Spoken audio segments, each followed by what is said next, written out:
Pleasure to have you join us in today's edition of BrandsNow here on Radionow 95.3 FM Lagos. Here, we essentially spotlight the businesses, the brands that are doing amazing work in the field of entrepreneurship. Welcome once again. My name is George Natural Onwara. And today we have joining us Nonye Umahi, who is the founder and the managing consultant at Cuanu Consults Limited.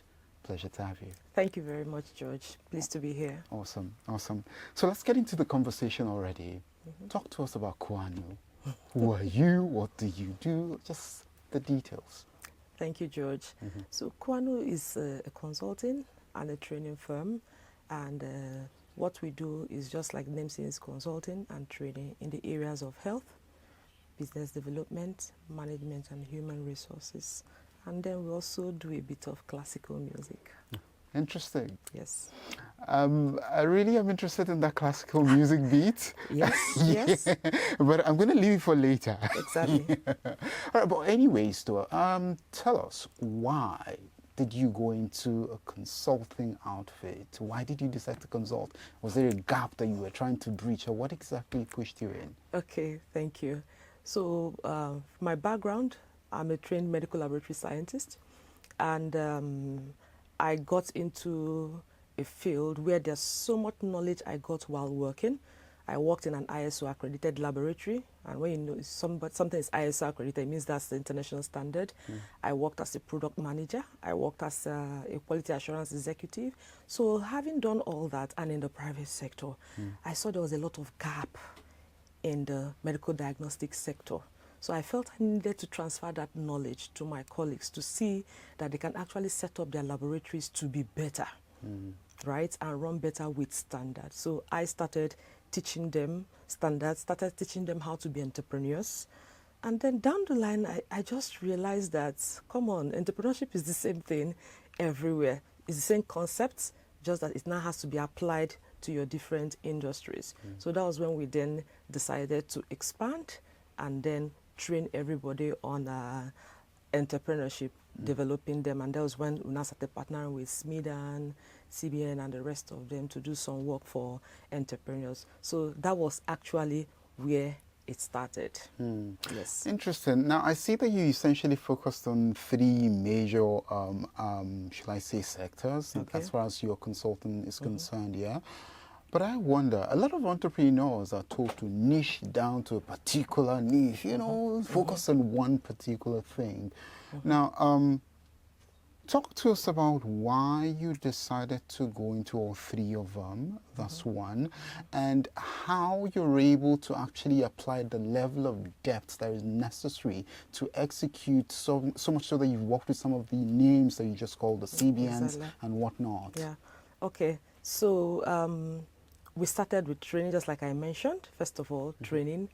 And then when we found out that during the training, you are talking to a group of people, so you can't give that targeted attention that can be warranted for each of the businesses. So at that point, we saw the need for consulting. So that was when the consulting started. So when the consulting and training also started, we also found out that the major problem most of the entrepreneurs were facing were management and human resources. So we had to start going into helping out with recruitment. And that was how we now went big on recruitment. So if you search us, you will see that mostly what we do is strategy sessions, consulting, training, and then recruitment. And incidentally, all of them can be done virtually. So at some point, because of movement, we had to now expand to be able to, because people were trying to reach us, to expand to work online so that we can reach people wherever they are. So that was how the three were bettered.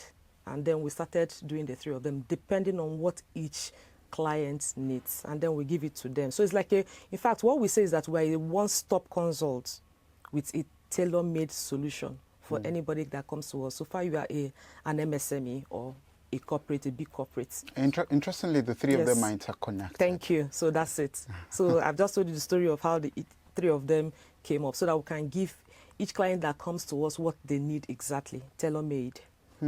Very interesting. Yeah. Now, your services also include human resource and business development. Yes, please. Now, in today's workplace, what are the trends and challenges that you sort of help organizations and businesses to surmount? Okay. All right. So for startups, you agree with me in Nigeria that most people just get an idea and they run with it. So what we do, we tell them, hold on, apply some brakes. You have to build capacity first. What you fly with in the business industry is knowledge and information, and the two must work together. So we come in with both the knowledge and then the information as we now mentor you after the training so that you can start well. And then for those that are already in the business, we found out that some of them did not start well. They are doing well, they are gaining traction, but at some point, management becomes a problem because your growth can be your failure. Your success can be your failure. Interesting. So when you are growing and you are not also putting in structure the way it should be, then at some point that business will crash. So for the businesses in the growth stage, we now help them to grow, put in strategy, put in structure, and most times their challenge is HR, because HR is your greatest asset in any business. You can have the equipment, you can have the building, but if you don't treat that staff well, if you don't get the right staff, that business could crash. So that was how we now came in with that as well and started giving that human resources part for them in that area. So for business development, both startups and those that are already in business, we help them to fuse what they already have. Those going for funding, we prepare them to be investment ready because most businesses are not investment ready. There are things the investors are looking out for, so we help to fashion that out for them. Look at what is not ready, let them know, and then they go for the funding and they are able to access the funding. Then those that don't need the funding, they just want to structure and grow and become better, we come in with more of management and structuring, recruitment, training for their staff, and then for those that are aiming bigger, we do strategy sessions for them as well. So that's what we do. Then sometimes what we also do is organizational development or restructuring. We find out that the wrong staff is at the wrong role. Or there are some roles that are not even created. So we go there as well. And then as well, we also go into performance management. Most people are just employing staff, telling them what to do, but there's nothing to check whether the staff are actually productive. So we also teach them how to look at performance management so that those staff can be productive and the company is also gaining. So it's a win-win situation for that organization. So I don't know if that helps. Absolutely does. Yes. But you know, in the course of this conversation that we've been having, one thing that's been really prominent is HR, you know, and employing the right staff. And for a lot of businesses, that's a major challenge. A major challenge that most of them have, yes. I kind of wonder how you tend to surmount this, really, because some people will even say, look, we graduate a lot of graduates from different universities, but then they don't have the right skill set to meet the needs that you know, organizations require. So how do you surmount this challenge? Is there a crystal ball you just look inside? I will tell you what the crystal ball is. Yeah, talk to us about that. And what each company should actually look into. The problem with recruitment is that, because that's where it starts from, is that sometimes you just see people, oh, I'm looking for a staff. Okay, I have a sister. Oh, I have an uncle. I have a friend. Or maybe it can even be your relation. But in business, we say you don't hire who you can fire. Because at some points, you may have to fire the people who are not giving you the job. So what we do at Cuanu is that we try to get recruitment right by doing some tests before interview. So that's the crystal ball. Most organizations go straight to interviews, but that's not the proper way. So the proper thing to do is to test for their attitudes, test for their behaviors. They are inherent. Most of who we are, our character, that's something I'm going to shock you. We are before we got to 4 years old. If you go to those that study psychology, they will tell you that. A bit of things can happen before you turn 7, but after 7 years, that's it. So whoever you are is a culmination of who you were exposed to and where you were before 4 years and then between 4 and 7 years old. And you can't change that. So whatever character somebody shows at workplace, the work ethics, all of that is around who the person was when the person was small. So what those tests do, a lot of them, is to fish out those attitudes and get the right people filtered to the interview level. So that way, when you get to the interview level, you are interviewing those that actually have character, that can learn, Because if you can't get people that are teachable in your organization, people that can learn and assimilate, it's a problem. So if somebody is huge on experience on the CV, we are not really that excited till you pass through the funnel of our test, because you may be surprised, the person that has the most wonderful experience on the CV is scoring poorly in character in the test. Yes. So that's the crystal ball, like you call it, that usually the organizations miss. So that's the added value we give and in our recruitment, and with that it plays out well. And another place where that thing helps is that when you have two candidates that are at par, we now fall back to the personality test and the rest of them and see who did better there, and that becomes the right stuff. And we always get good feedbacks from our clients on the choice of recruitments that we do. So that's the crystal ball. It's interesting, the analogy that you just gave and some of the things you've said, right? But while you were talking, something came to my mind. Okay. When we're in school, final year, in fact from third year, there's this excitement, you just can't wait to leave. You know, drop the pen, break your it. throw it away. You know, and then I'm now looking for work. I say I should come and do aptitude test again. You see, you know, because I'm thinking, this is the way a lot of yeah, I know, right? So that's the reason. Because you can't lie during those tests. There are things you do every day. So you must answer in a particular way. They have been well researched by human resource and psychology professionals. So you can't lie. But during interview, you can lie. Everybody is good during interview. Everybody is good. You don't want to mess up. But those tests will always show who you are. So that's it.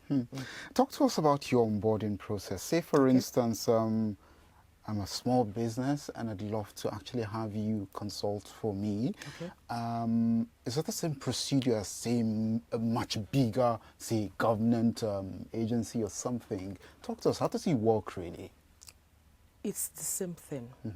The only thing is that, depending, just like you said, how big or how small you are will determine, because we'll look at your structure. A small business has a smaller structure. Usually you see the small business is usually the CEO, that is the CEO, he's the manager, he's the operation, cleaner, everything. So we'll attend to you at that level. Then for those that have grown bigger, they have supervisors that are heading some areas, then we'll attend to them at that level. Then for the big corporations, the government organizations that have different departments, middle line managers, line managers, we also attend to them at that level. So what we do is when we come in, as the solution providers that we are, we beam the lights and then we ask you, what are the problems? We don't assume for you. So that's what a very good consultant does. So our consultant will come in, listen to you, which is very important.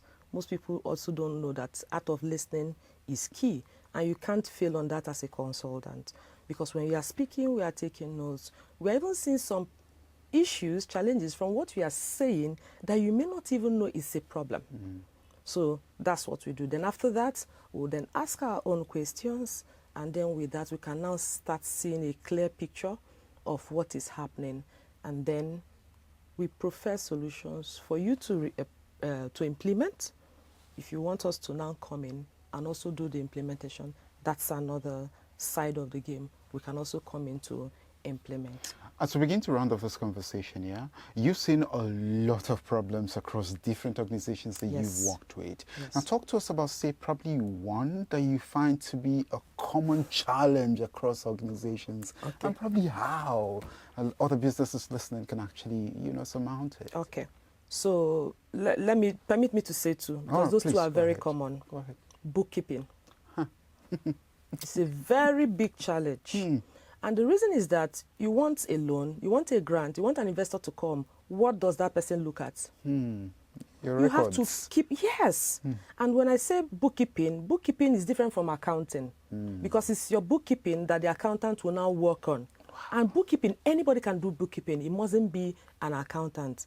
So the numbers you are selling, the numbers you are making, the customers that are coming in, where are they living?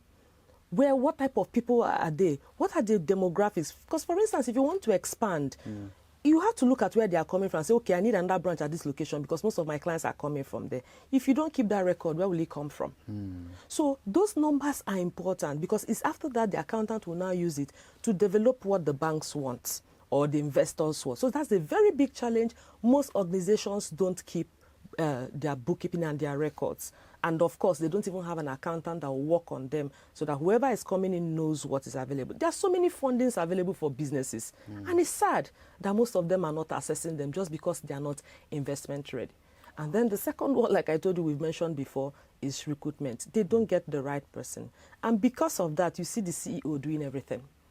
Because delegation starts with getting the right person first, and staffing and recruitment is a form of delegation, right? So if you get the right person, they will do the right work. But a good number of them too don't employ good staff. Most of them employ out of sentiment or out of what is just available. And of course, the person will help you to run down the business. So those are the two major challenges that we see with the businesses we've worked with. Very interesting. Yes. Now, on a final note, I'm a business, or there's a business listening to you right now, Yes, and I want to work with you. So how do I get to reach you? Or how do they get to reach you? Okay, fine. So we are on social media, we're on Facebook, because that's the common way that most people reach out to us. We're on Facebook, we're on LinkedIn, we're on X, and we are on Instagram. So just type the name of our company, which is Cuanu Consult Limited. Please spell it. Cuanu. Cuanu Consult Limited, that's LTD, the short form. Okay. And then you instantly reach us and send us a message, and that's it. And then we pick it up from there. Okay, a website? We work on our Google profile as well. If you just put it in there, then it takes you to our site. Well, that's all we have time for today. Thank you very much, George. If there's one final word you say to the listener right now, what will that be? I will say to our entrepreneurs, business is a jungle and it's survival of the fittest. So do everything you need to do to be fit. Okay, this is a deep one. Thank you very much. Thank you so much for your You're time. welcome. We've been speaking to Nonye Umahi. Yes, please. And of course, she's been talking to us about a lot of critical issues that businesses have to take into consideration to ensure that their brands absolutely succeed. And by the way, she's the founder and the managing consultant at Cuanu Consult Limited. Well, that's all for this week as well. We'll see you next week. My name is George Natural Onora. Don't forget, if you're a brand listening right now and you also want to come on board, you're welcome to do that. All you have to do is just go to your email. Send us a mail. Yeah.